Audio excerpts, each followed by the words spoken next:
Hey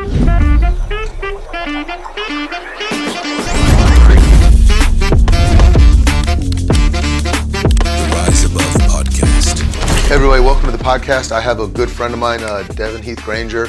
I have nothing but good things to say about this man. It's funny because when I meet people, you're always going to be the sophomore in high school. I will never see you as an adult. I know you got a family of kids, but to me, I'm always going to call you a young man. We're going to talk a little bit. And Devin trained with me in high school. One of the hardest working kids I've ever worked with. I mean, he was just phenomenal to work with.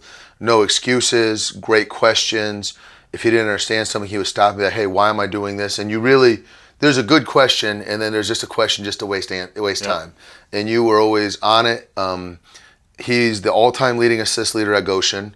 Played at LC, sorry. I'm sorry. I'm podcast over. I'm done. No. So he played over there, teammates with Kyle Guy. Very successful high school career.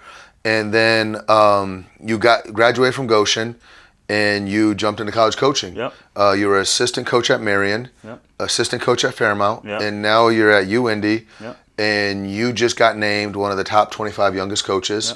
So what did I miss? Did I miss anything? That's about it. So just super thankful, obviously to you, just from the development standpoint in high school. And it's funny, just the whole Champions Academy of growing up, of just how important that was to my development and doing things the right way. So just thankful to be here and thankful to get this going. I want to look into that a little bit. I want to peel back some layers. And this is what I feel like a lot of players don't understand. Rewind this probably about 8 years ago, 9 years ago. You're still in high school. You're still going. What was your mindset? What did your work day look like? You went to school, you trained, you played. Walk us through that. And where were you? Well, a lot of it honestly goes back to my parents. So my dad played college baseball at Ball State. And my mom has always been just an athletic person and was super into sports too. So their sacrifice had a lot to do with my success. And when I got home from school, if I didn't have basketball practice or baseball practice or whatever it may be, they were the main ones pushing me to go do something. And I think that's where it started. But just going back in high school, when you go to... Can I ask you a question about that?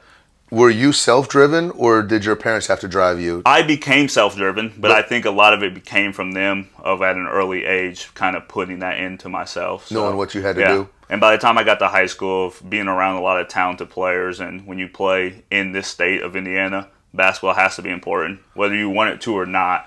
And for me, I wanted to be a good player. I wanted to be the best player I could be, and I knew for that I had to put in a lot of work to do it. And there was a lot of trainers at the time, and I'll be just honest, I thought a lot of them did it for them and not for the development of myself or a player. And a guy like you, when you work out, it was realistic, it was quick, it was intense, and that's what I needed at the time. I didn't want to stand in the back of a line of 15 guys and just kind of have an hour workout where I felt like I didn't really get much. So I knew how important it was for me, and I knew every single day how important I had to master that and put in the work every single day.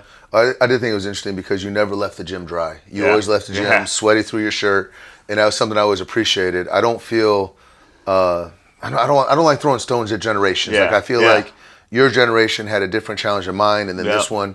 But I just feel like this generation, and maybe it's too much basketball where they don't mind leaving the workout. Well, I didn't break a sweat, and for me, it drives me nuts. No, that makes sense. So you played in high school. What did your work week, or what did your typical day look like? How many times were you training? How many times were you playing? Open gyms? So I always did something, a lot of times even in Creditplex on the east side, used to always go there in the morning, either with my dad or with myself, and we'd either lift or shoot before school. Obviously you would go through school, and then after you would have your team practice, and me and my teammates always did a really good job of just kind of staying after practice. So when we got done with practice, and I joke, my high school coach, JR Show, we were not practicing 3 hours. We were hour and a half, 2 hours in and out. So we always did a good job of making sure we got extra work after. And then there was a lot of weeknights where I would come over, train with you, or go back to the gym. So like I said, it was important to me. But honestly, I had a lot of guys around me that held me accountable in high school, which I think forced me to put in a lot of extra work too. I've never been the tallest, the strongest. So I always felt like for myself to have success, I had to do it with work, and that was something I took a lot of pride in. Something you keep talking about is the motivated guys. Hey, this guy motivated me. And think about, and I'm putting your coaching hat on and your playing hat on. What can you tell us a time when you had to work with somebody that wasn't as motivated as you? Oh, yeah. How did you approach it? Did you let them go by the wayside? Did you pull them by the collar and say, "Hey, come here, young guy"? Like, can you talk about that and how you would have dealt with that? Well, definitely. And I think when you go to big high schools and 4A schools in Indiana, you're not everybody's not going to have the same passion. There's a lot of guys who went to LC at the time who were just gifted athletes.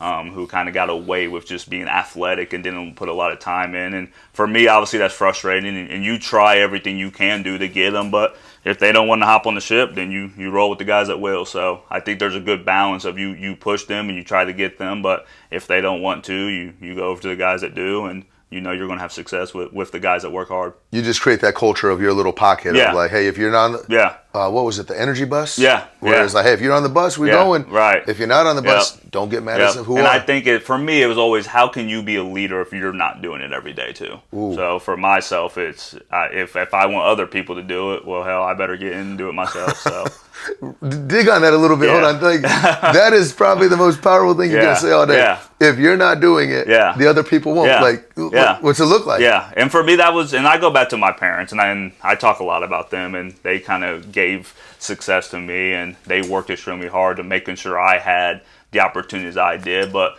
yeah, I mean, if you're not doing it and if you want to be a leader, I think so many people vocally, which is really good, but I think for myself, I had to do it by example. Yeah. And like I said, I was never the strongest. I was never the tallest. I never had these gifted jump shots. So I wanted to be the guy that everybody knew was going to work extremely hard and do it every day. And it wasn't just basketball. It was classroom, it was conditioning, it was try to just do everything the best you can. And I think that's something still to this day in coaching I try to do. I think that's interesting you said that. And you said, God, if you're listening to this, I really just hope you take the powerful message he said is the leadership just doesn't start on the court. It doesn't start when the lights are on. Hey, boom, lights are on, big game, I'm a leader. Yep. You were a leader in the morning before you got to school. You were a leader at school, a leader in the classroom. Yep. You were a leader in the locker room.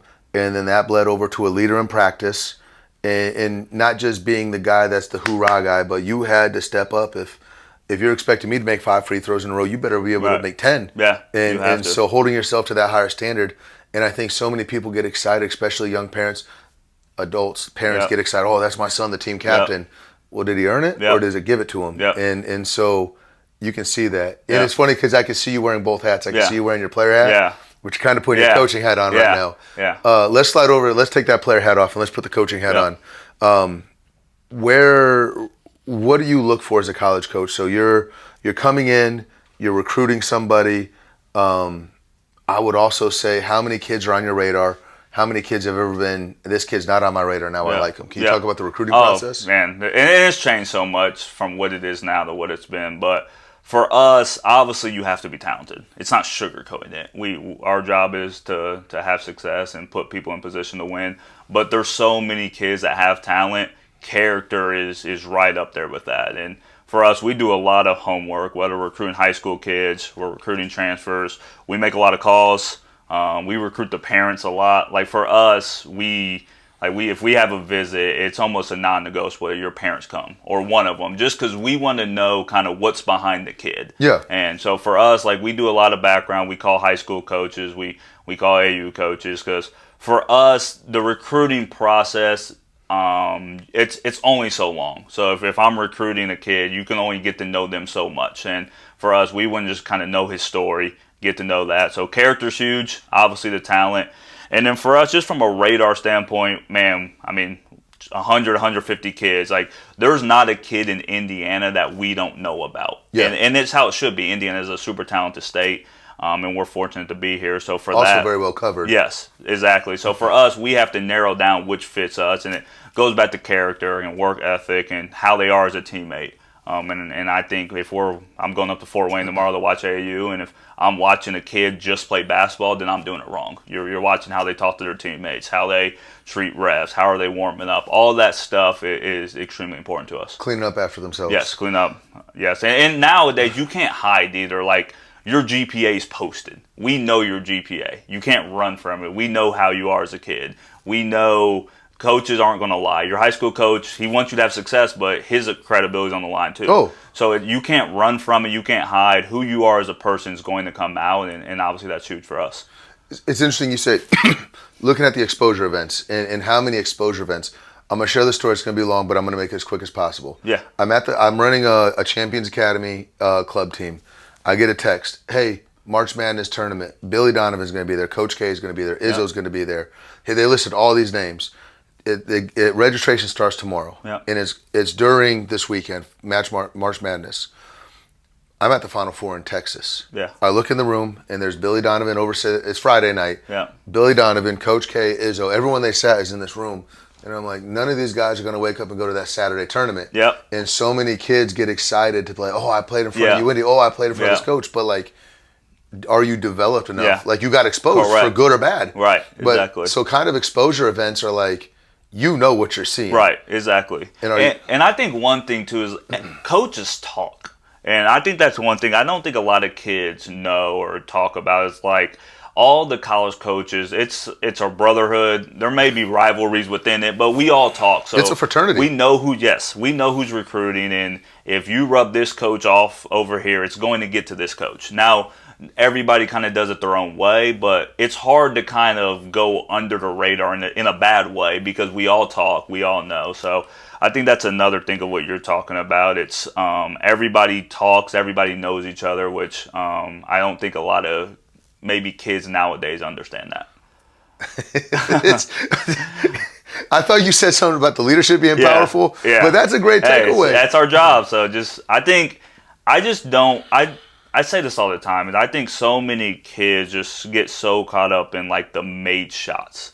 And there's so many things. Everybody can make shots. It's just the reality of the situation. If you go to a big AU tournament, if you go to an Indiana high school game, there's talent everywhere. What are you going to do to kind of either take your game way above or below? And I think a lot of that just goes back to what we're talking about, some of the non-basketball things. So it's just truly the reality of the situation. So that is. I'm sorry. I'm taking it back. Like that hit a nail on the head. That players need to hear that stuff where they all think that. And so I run a business. Yep. And I hire and fire people, but I tell people you can leave me in a situation that makes me want to hire you again. Yep. And for example, it was Licklider at Marion. Yeah. I asked him if I could work for him, and it was the politest no I've ever received in my life. Like to the point, if he called me to this day and said, "Paul, I need a favor," I'd pick up and do it. But you can tell a coach no, and be like, hey, you know what? This kid was respectful. The other, let's say he goes to Belmont or something like that. Belmont calls you. Hey, I saw this kid told you no. Hey, you know what? Super respectful. If you want to come back, I would happily do it. You could do it in a way that you don't burn the bridge. Now, however, I have had people that left, and I said, if that guy ever calls me for any kind of favor, I'm not helping.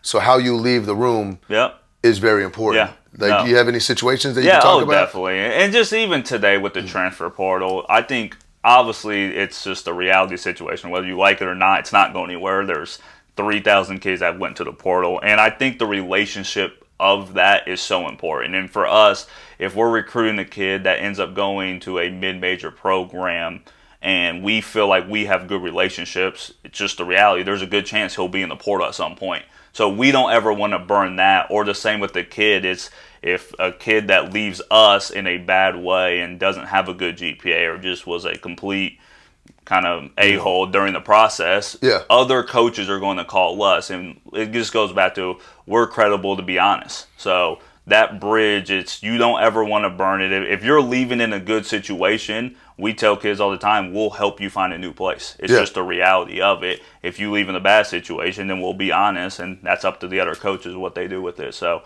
the relationships and not burning bridges is huge, and it's kind of everything in today's society. So talk to me. You played at Goshen, and a lot of players think I have to play at Kentucky. I have to play at Louisville.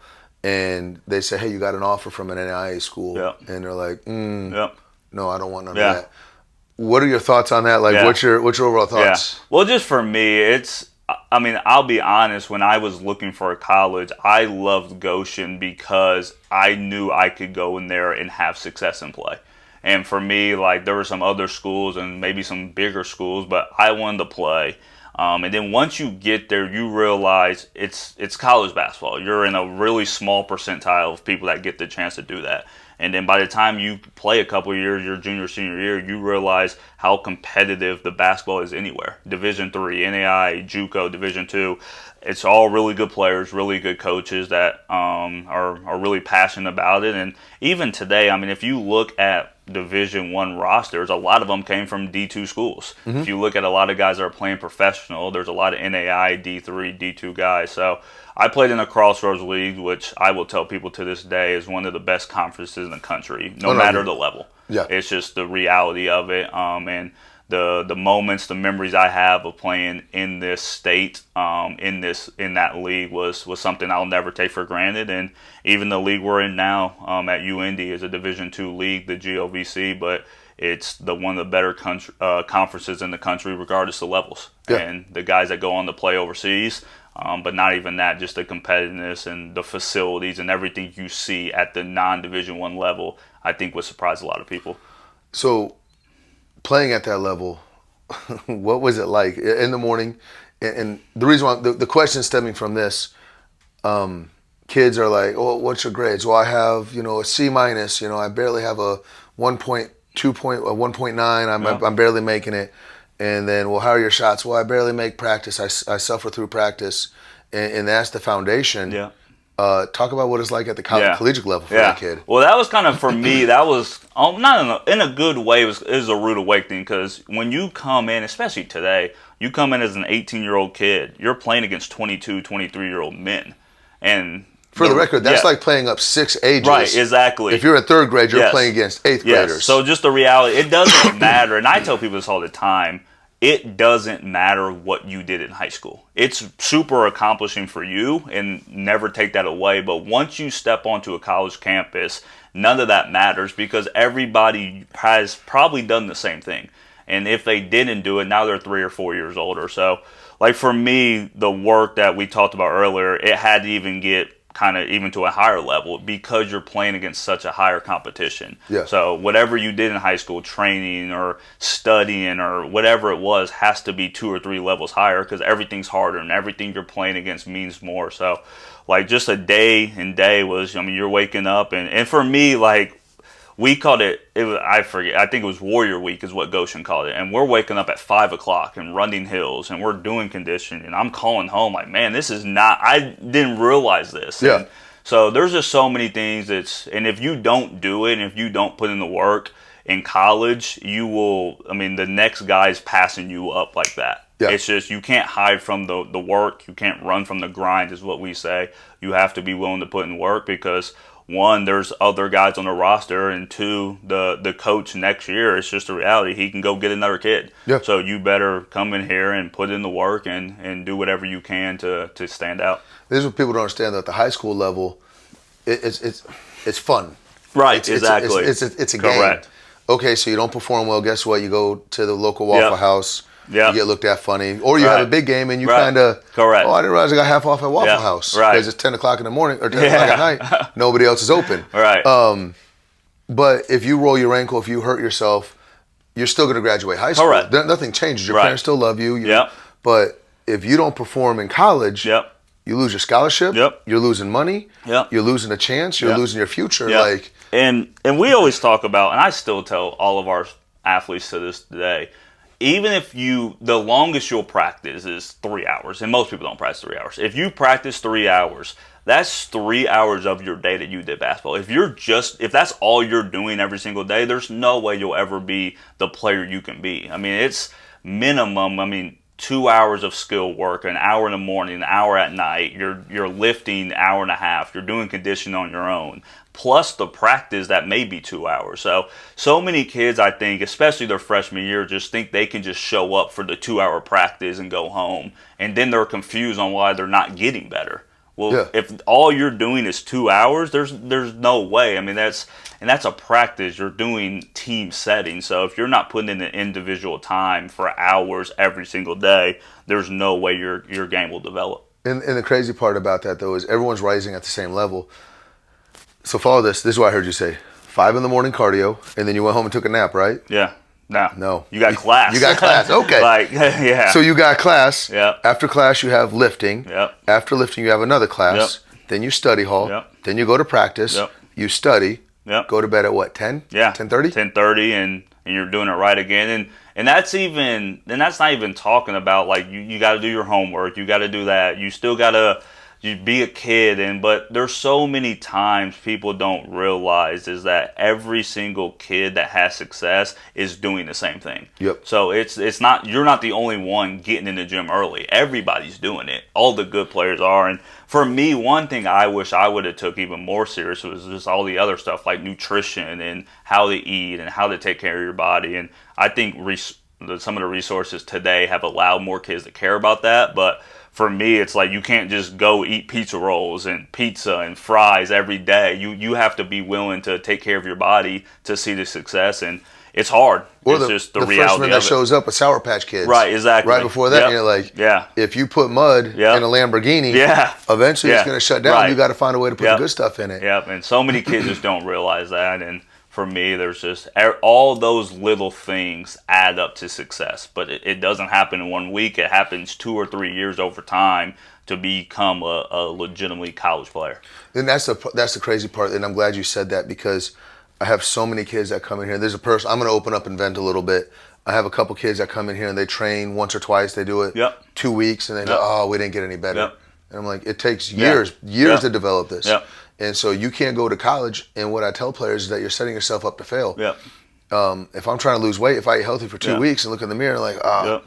still not there. Yeah, I mean, no, you're exactly right. And I said this earlier, and I'm very grateful just because I think my parents were able to take the risk, and they sacrificed, whether it was financially or their time, to make sure I was doing what I love. And if that was training, or if that was, I mean, my senior year of high school, I had a geometry and math tutor. Yeah. And that was because my parents saw that, okay, it's something he needed help with. And they would drive me to that, or they would drive me to the gym. And I think a lot of times parents, if they want to see their kids succeed in a sport, they have to also be willing to sacrifice some of their own and take risks and do this, which may sound hard, but even at the youth level, if you're playing AAU games Friday to Sunday and you leave Sunday and the next time you do anything is Friday, you're never going to get good. Or if you do it once a week, but I think a lot of it stems from parents too. They have to be willing to drive their kids and take the risk and maybe do things they don't want to. Or I know financially it can be a cost, but it's just the reality of it. If that's what success looks like, then you have to be willing to do some of that. I mean, we're scholarship players too, so it's Yeah. not like that. Yeah, there you go. It's like, Yeah. I've never told anyone no. If you Yeah. have a genuine passion to be here, Yes. I will find a way to get Yes. you in, is what I tell people. Yeah. Something that you said, and it's crazy because you have parents that stand on the sideline, bark, scream, Yep. the car ride home. Yep. I want to talk about the car ride home Yep. if you're willing to, but Yep. they take the score and the points seriously, but then you look at the parents and like, well, how come you're not taking the grades seriously? Yep. You know, you have your sports up here and your grades down here. Yep. It sounds like your parents had a good balance, Yep. and they were willing to Yeah. sacrifice and say, Yeah. hey, basketball, you're here. Yep. Academically, you're Yep. here. Pull it together. Yeah, and for them, I mean, my dad was the biggest critic for me, and he was the hardest guy on me. But at the time, that's what I needed. And I think so many coaches or so many youth just blame the coach or they blame the situation, and they don't really look in the mirror of what can they do better to help their kid. Because a lot of times, especially in youth program, the kid doesn't know. He's doing what his habits tell him to do, which a lot of times come from his parents. So if parents can just look in the mirror and maybe do a couple things more to help their kid have success. And it goes back to what I said even earlier. For me, when I was training in high school, one thing I always wanted to make sure I was getting individual attention. I didn't want to go to a trainer, or I didn't want to go to anything, whether it was like academics, and be one of 30 people. Because for me, that was hard for me to learn. Yeah. I needed one-on-one attention, and for me, I sought out people that could help me in one-on-one, whether it was tutors for classes or individual basketball or strength and conditioning stuff. I just felt like I did better in small groups or one-on-one. And I think a lot of times that's kind of goes away from the the wayside of people want to be in these big groups and they want to be on social media, but in reality that's not really helping the individual situation. It makes sense. But I mean, you did a lot of small group training. Yeah. And I felt that you also did a good job of finding your voice. Correct. Because when it was you and me one-on-one, it was like, hey, I have no problem answering this. Right. But when it's like, ooh, my peers are here, Yep. it's funny. I'll be honest with you. You know the hardest thing for me to do is coaching a coaching clinic with my own peers. Yeah. Because it's my people. Yeah. And so when you're around your peers, you're like, ooh, am I going to ask this? Hey, coach, you pushed off the wrong foot. Did you mean to do that? Yeah. You know, it's an embarrassing moment for you. Yeah. Or it's not. So, Devin, this has been awesome, by the way. I have one last question for you. Yeah, go ahead. You wake up tomorrow. Yep. You're the commissioner of American basketball. Whatever you rule you pass goes. You could put a 4-point line in. You could put a 5-second shot clock in. Swishes are worth 4. What change would you be and why? And you could say, it could be, we're going to limit, you have to go 50 train, 50 play, whatever you want to say. What would you train? I have one little stupid thing that just is my pet peeve of basketball. Let's hear it. The ball gets stuck on a jump shot in the rim and the offense has a chance to get the ball back. If I shoot a jump shot and it gets stuck, it's not a jump ball. It's the defensive team's ball. That's always that is such a bad miss, but that's hard to miss that bad for it to get stuck in the side of the rim. And the fact that it's like, oh, well, it's our possession area, so we get the ball back. Jump ball. I just have always said that. Maybe that's just me, but that's my pet peeve of just little thing. My overall better answer your question. No, that was a good answer. Yeah. I want to hear the other one though. But for me, it kind of goes what you said. I just think finding the balance of, I think AAU and youth sports are important. But I think playing 3-4 games Thursday to Sunday hurts kids sometimes because I don't think they get time to kind of individualize, get better. And once you get to like the high school levels, you have like some dead periods. But I think it's really easy for a youth basketball team to sign up every single weekend and play 9 games a week, but never really have an opportunity to get better. So if you could spread out like youth basketball, just like the time, and give kids time to have weekends where they can train and they can develop, I think that would be a lot better because I just think we get so caught up with, like you said, the 50-50 of just play. But, I mean, now it's probably, 90-10? I think guys, it's true, they play in as many tournaments, but they're not doing anything through the week. And maybe the week's hard for some parents, so just giving kids and youth weekends to develop and train, I think would be good. I think having 8 straight weekends of AAU basketball can be sometimes more harm than good. Appreciate it, man. Devin, I don't know if I ever told you this. It's been fun to watch your coaching career. Yeah. I watched from a sideline, and I'm proud of you, man. Proud of you. Thank you. Proud to call you my friend. No problem. Thank you. Thanks for everything. Thank you, guys.